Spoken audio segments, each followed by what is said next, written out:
In the quiet forests of Oregon, there stood an old red barn, sealed shut with heavy chains. For decades, no one dared to go near it.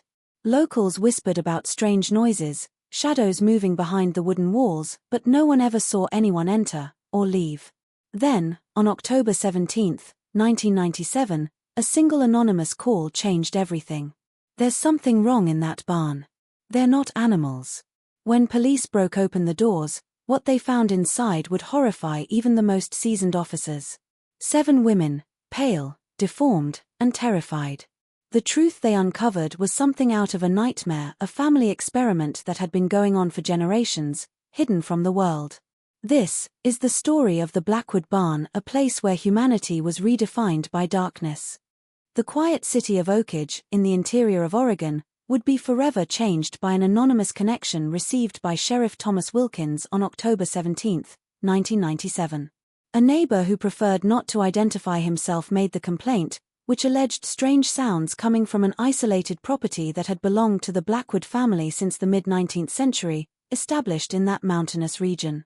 Preserved in the archives of the Lane County Police, the recording of the call said, "There is something wrong in that barn. I have never seen anyone come in or out, but at night sometimes I hear shouts. They are not animals." What the authorities discovered on the Blackwood farm, located approximately 40 kilometers from Oakage Center, would exceed any expectation. A faded red barn stood there, hidden by dense vegetation and surrounded by a barbed wire fence of almost 3 meters in height. Apparently common from a distance, its only entrance was sealed with several chains, locks, and padlocks. When the officers broke down the door, the odor was the first thing that hit them, a mixture of urine, feces, and something indefinable that one of the officers would later describe as the smell of the very absence of humanity. Inside, partially illuminated by cracks in the roof, they found 7 women, their ages ranging from 12 to 42 years, living in conditions the police report would classify as incompatible with any standard of human dignity. "In 27 years of medicine, I've never seen anything like that. I swoon," Dr. Michael Stevenson, a coroner on the operation, told the Portland Herald. Physical characteristics suggesting severe consanguinity were immediately apparent in the women: prolonged facial malformations, extra fingers, and obvious vision problems. But the eyes were the most disturbing feature. Everyone had exactly the same empty look. That the barn housed not only victims but a generational experiment in family endogamy, extending for at least 5 generations, would be revealed by subsequent investigations. Genetic records collected at the University of Oregon would later confirm these were possibly the most consanguineous women ever documented in modern United States history. The property's official owner was Jeremiah Blackwood, then 68, the patriarch of a family that had been progressively isolating itself from the community over decades. What had started as a simple social removal would eventually become one of the most disturbing stories of abuse, isolation, and intentional genetic manipulation ever documented. The initial investigation showed that 4 of the 7 women were biological daughters of Jeremiah, while the other 3 were the result of unions between his own children and daughters over the years. The coefficient of consanguinity for some of them, as later calculated by geneticists at the University of Washington, reached values close to 0.375, numbers rarely seen outside of extremely isolated communities.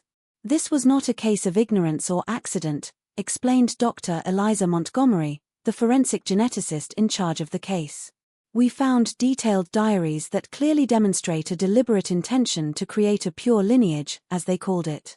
Notes on specific physical characteristics and attempts to select traits like eye color and bone structure through planned crossings between close relatives were found." The Blackwood case not only shocked the small local community but also rekindled discussions on rural isolation, community surveillance, and the limits of family privacy in the United States' remote regions. The history of the Blackwood family goes back to the Great Depression when Elijah Blackwood, Jeremiah's grandfather, acquired the 200-acre property in 1931 for a fraction of its value. Original Lane County records show that Elijah, a former miner who lost everything in the economic collapse, paid only $175 for the land, a value considered extremely low even for that epoch. The reason for the price, according to local historical archives, was the property's sinister reputation. In 1924, the former owner, John Wickman, had murdered his entire family before committing suicide. Since then, no one had been interested in the land. This event, though apparently disconnected from the Blackwood history, would establish a pattern of isolation and superstition that shaped the family's fate. Elijah Blackwood arrived with his wife, Martha, and their 5 children, 3 boys and 2 girls. According to the few school records preserved in the Municipal Library of Oakage, the children attended the local school for just a year before being removed for home education. An observation from the director of the time is contained in the official school dismissal document dated 1933. Family demonstrates extreme behavior, not innate. Children exhibit proper knowledge for age but avoid contact with other students. Rarely did the family go to the city, making only 2 or 3 annual visits to buy what they could not produce. The Blackwoods came today. As always, the children and Mrs. B stayed in the car while the old man made the shopping. No one smiles in that family. Bought unusual amounts of kerosene and ammunition. Something doesn't seem right with them, records a diary maintained by the local warehouse owner between 1935 and 1940, now preserved at the Oakage Historical Museum. During World War II, recruitment agents visiting the property in 1943 found armed resistance. Police records from the time indicate that Elijah threatened the officers with a shotgun, stating that no Blackwood would spill blood for a government that only remembers men when it needs them to die. For a reason not fully clarified in the officers' archives, the authorities decided not to insist. It was in this context of paranoia and isolation that Harold Blackwood, the middle son of Elijah and father of Jeremiah, was raised. Documents found on the property during the 1997 investigation reveal that Harold married his own second cousin, Rebecca, who lived in Idaho. The wedding was registered in Boise in 1952, but Rebecca was never seen by the Oakage community. He appeared one day with a wife, recalled Eleanor Wilson, then 93 years old, a former local mail employee, in her testimony. "We never really saw her, right? She was in the car, always wearing a wide-brimmed hat and a veil, even in summer. The letters that came to her from Idaho stopped arriving after a couple of years." Medical records recovered from the property indicate Rebecca gave birth to 6 children between 1953 and 1962, all at home without professional medical assistance. Of these, only 3 survived beyond childhood: Jeremiah, born in 1956, Mary, in 1958, and Joseph, in 1961. The other 3 babies died of congenital complications, according to notes made by Harold in a notebook that served as an improvised family medical record. A disturbing entry in this notebook, dated 1962, suggests the moment the ideology of genetic isolation began to take a more concrete form: Rebecca is too weak for more children. But we don't need strangers. We have our own pure blood, strong like steel when kept without mixtures. The weak die so that the strong prosper. This is the law of nature that the men of the city forgot. When Harold died in 1978, the victim of a tractor accident, Jeremiah, then 22, took control of the property and family. At that time, according to tax records, the family had expanded the main house and built 2 additional structures on the property, one being the barn that would become the center of the horror discovered almost 2 decades later. The family's isolation intensified under Jeremiah's leadership. While his father had still maintained minimal contact with the city for essential purchases, Jeremiah reduced these interactions to practically zero. Records from an agricultural supply store show the last purchase made by a Blackwood occurred in 1983, when Jeremiah acquired large amounts of seeds, tools, and construction materials sufficient to support a long period of complete isolation. The most disturbing revelation from the diaries seized in 1997 was the transition from simple social isolation to a deliberate project of genetic purification. Jeremiah, who had apparently developed a self-taught interest in genetics through books found on the property, began to systematically document family physical characteristics and plan unions between relatives. "The outside world corrupts the blood," he wrote in an entry from 1985. "Each generation that remains pure strengthens what we are. The weak will die, the strong will prosper. In 5 generations, we will have created something that the world has never seen." The Red Barn, built in 1980 according to property records, was projected from the beginning not as an agricultural structure, but as a lockdown space. Detailed hand-drawn plans by Jeremiah show a 2-floor building with internal partitions, a rudimentary water system, and, more disturbingly, an elaborate lock system that could only be opened from the outside. The 7 women rescued in 1997 lived in conditions that police reports described as medieval. A central common area with a long wooden table, some rustic benches, and a wood stove that provided minimal heating during Oregon's rigorous winters was contained on the barn's ground floor. The second floor had been divided into small cubicles that served as individual dormitories, each with a straw mattress and a bucket for physiological needs. There was no electricity. There was no proper plumbing, said the Social Services report. Water was supplied through a gutter system that collected rainwater in barrels. During droughts, Jeremiah or his brother Joseph apparently brought water from a nearby well. The barn windows had been nailed shut and covered with boards, allowing light entry only through small cracks and some translucent tiles in the roof. This, according to the psychologists who evaluated the victims, was a calculated form of temporal disorientation. The women had only a vague notion of the passage of days, depending on the natural light penetrating these limited openings. The case became even more disturbing when Sarah, the oldest of the rescued women, then 42, began talking to investigators. Sarah was identified as Jeremiah's biological daughter with his own sister, Mary. She had been the first confined to the barn, at the age of 15. "Daddy said we were special, that our blood was purer than that of any family in America," said Sarah in a recorded statement now preserved in the FBI archives as part of its extreme case study program. "He had horse breeding books. How creators maintain pure strains. He said that we were doing the same thing, only better." According to the diaries and Sarah's testimony, the system worked in a methodical fashion. Women were transferred to the barn as soon as they reached puberty. There, they were visited regularly by Jeremiah or Joseph in a documented rotation system found in notebooks from the main house. These visits resulted in frequent pregnancies, although many ended in miscarriages or stillbirths. Weak babies did not survive, and this was considered natural, even desirable, explained Dr. Robert Peterson, the forensic psychiatrist designated for the case. The male children who survived were eventually taken to the main house to be trained, while the girls remained in the barn with their mothers, perpetuating the cycle.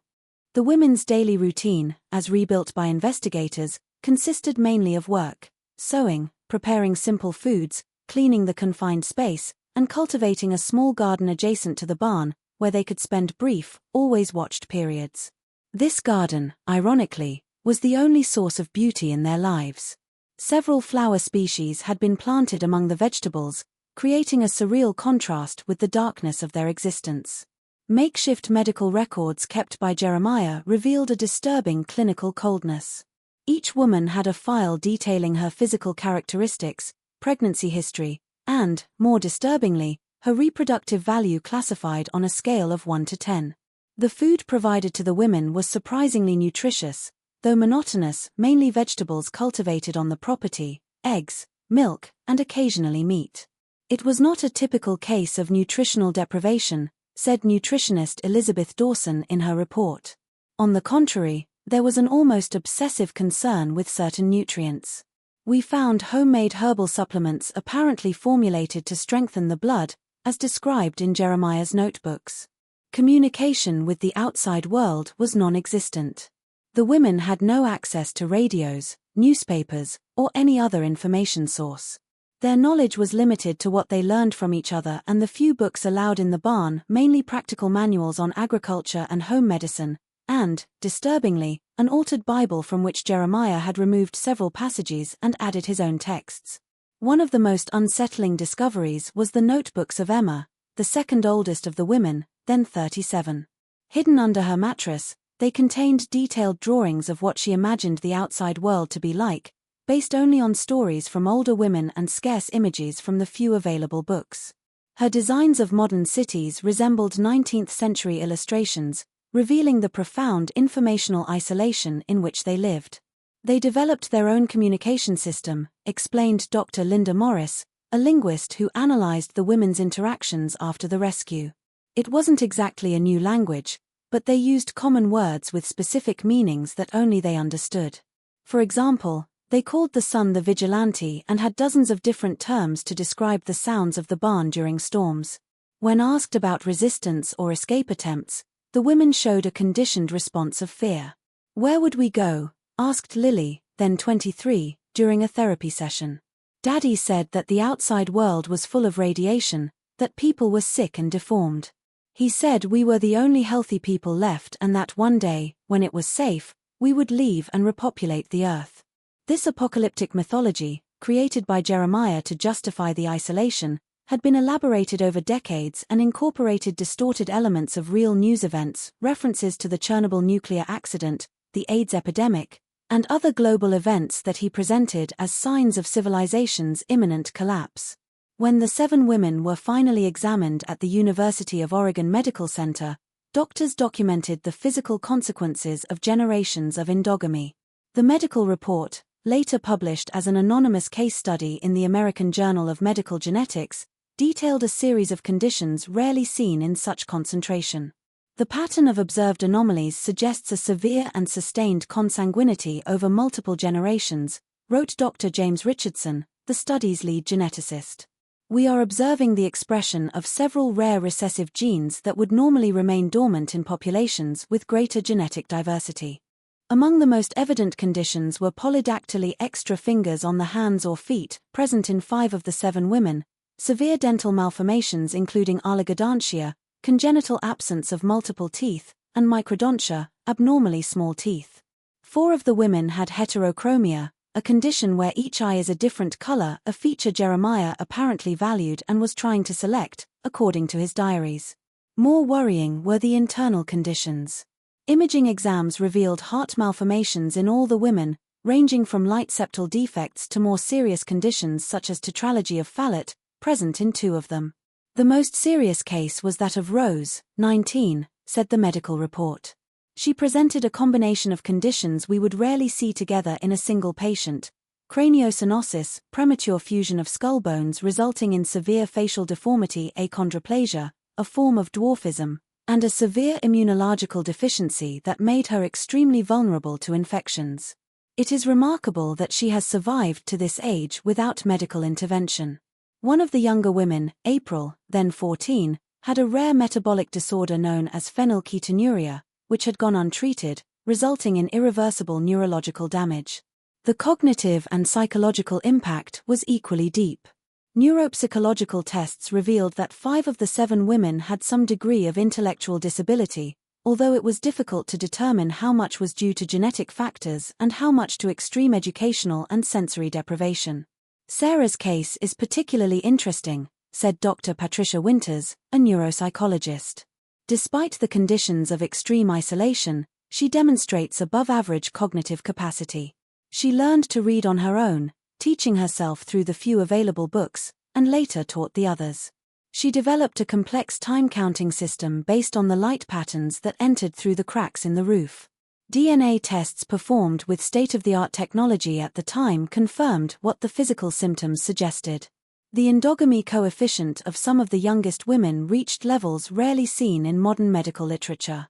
In simple terms, the DNA of these women contains long identical segments on both chromosomes, explained Dr. Richardson in a 1999 interview with Scientific American.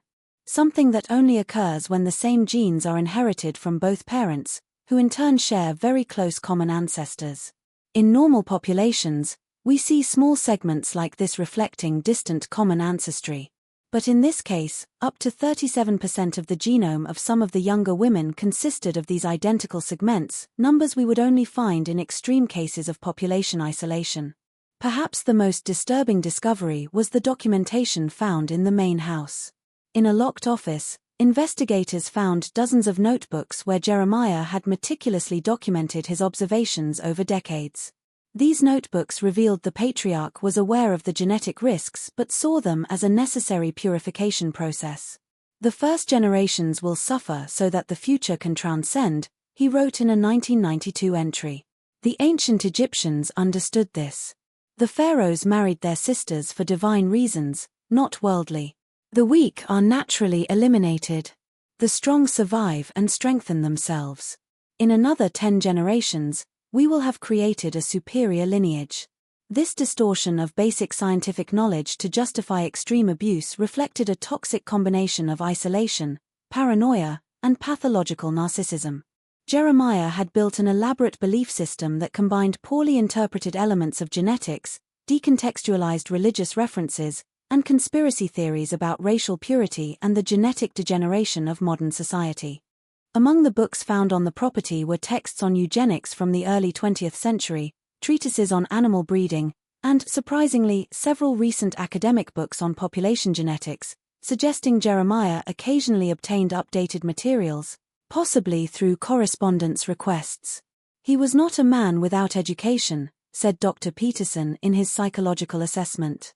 He demonstrated considerable intelligence but was severely distorted by isolation, possible untreated mental illness, and selective exposure to information that reinforced his pre-existing beliefs.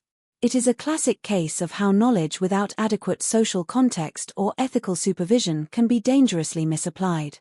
The morning of October 21, 1997, marked the beginning of a new life for the 7 Blackwood Barn women. After 4 days of preliminary medical evaluations, they were transferred to a specialized facility in Portland, where a multidisciplinary team of doctors, psychologists, social workers, and special educators began what would become one of the most complex rehabilitation processes ever documented in the United States.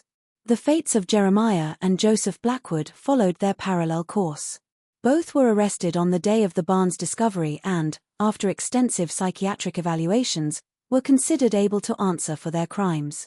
In September 1998, after a 3-week trial that attracted national attention, Jeremiah was sentenced to 6 consecutive life sentences with no possibility of parole for multiple counts of kidnapping, rape, incest, and child abuse.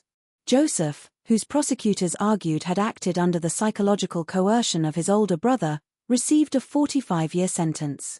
"This is not just a case of extreme abuse," said Judge Eleanor Hayes during the sentencing.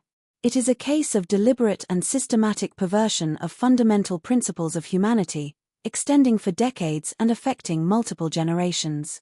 The court rarely finds circumstances where a defendant's social reintegration is considered fundamentally impossible, but this is one of those cases. Jeremiah remained impassive throughout the lawsuit, refusing to recognize the court's legitimacy. His only statement, made during the sentencing phase, revealed the depth of his distorted conviction: "You do not understand what you have destroyed. It was not a prison. It was a sanctuary. It was not cruelty. It was directed evolution. In 100 years, when your lineages are weak and sick, the world will regret what was lost here." Joseph, on the other hand, progressively demonstrated signs of understanding the gravity of his acts. In a letter sent to the court before sentencing, he wrote, "I grew up believing the world was as Jeremiah said. I never knew another reality. This does not justify what I did, but perhaps it explains how a human being can become an accomplice to something so horrible without fully recognizing its horror." For the 7 women, the reintegration process would be long and complex. The special program developed for them by the University of Oregon, later known as the Blackwood Protocol, became a model for rescuing victims of prolonged isolation. "We couldn't simply launch them into the modern world," explained Dr. Catherine Morris, the program coordinator. "Everything from the constant noise of a city to basic concepts like electricity, television, or the internet was completely alien to them. We had to create a transition environment where they could be gradually exposed to aspects of modern life, always with intensive psychological support." The case gained a new dimension in 2001 when Sarah Blackwood, the oldest of the rescued women, published her memoirs with Dr. Morris's help. The book, Born in Darkness: Memories of the Blackwood Barn, became an instantaneous bestseller and was later adapted into an award-winning HBO documentary. Its yields were placed in a fiduciary fund to support the continuous treatment and education of all the survivors. "We are not just victims," Sarah wrote in her book's epilogue. "We are survivors, and now, finally, we are people entitled to our own futures. The story of the barn is over, but our individual stories are just beginning." The impact of the Blackwood case extended far beyond the fate of those directly involved. In 2003, the United States Congress approved the SARA law, establishing new protocols for monitoring children in home education in isolated rural areas. The law also created special funds to train professionals in rural communities to identify signs of extreme family abuse. In the scientific community, the anonymous medical data collected from the Blackwood women, always with their informed consent, contributed significantly to understanding the effects of severe consanguinity on humans. A longitudinal study still in progress at the University of Washington continues to monitor the case's genetic, medical, and psychological aspects, generating dozens of scientific publications that have helped improve treatments for various rare genetic conditions. In 2015, 18 years after the rescue, the Blackwood property was finally demolished after being acquired by the state of Oregon. A small memorial was established where the barn once stood, a simple bronze plate with words to honor the resilience of the human spirit in the face of extreme cruelty. To remember that isolation should never replace community surveillance. Of the 7 women rescued, 5 eventually managed to establish independent lives, although with varying degrees of need for continuous support. Rose and April, the most severely affected by genetic conditions, remained under specialized care. Sarah, the oldest, became a respected activist for the rights of abuse victims and a symbol of resilience. In her speech at the 2010 National Conference on Child Abuse, she offered a powerful perspective. "People often ask me how I survived those years in the barn. The truth is that I survived because I never knew there was an alternative. Now I know there was a whole world beyond those walls. My mission is to ensure that no child ever grows up without knowing that they are entitled to this world." The legacy of the Blackwood case remains a dark reminder of the extremes of human isolation and the abuse that can occur when communities lose contact with their more isolated members. It also serves as a testimony to the extraordinary human capacity for recovery and adaptation, even after experiences that challenge the limits of understanding.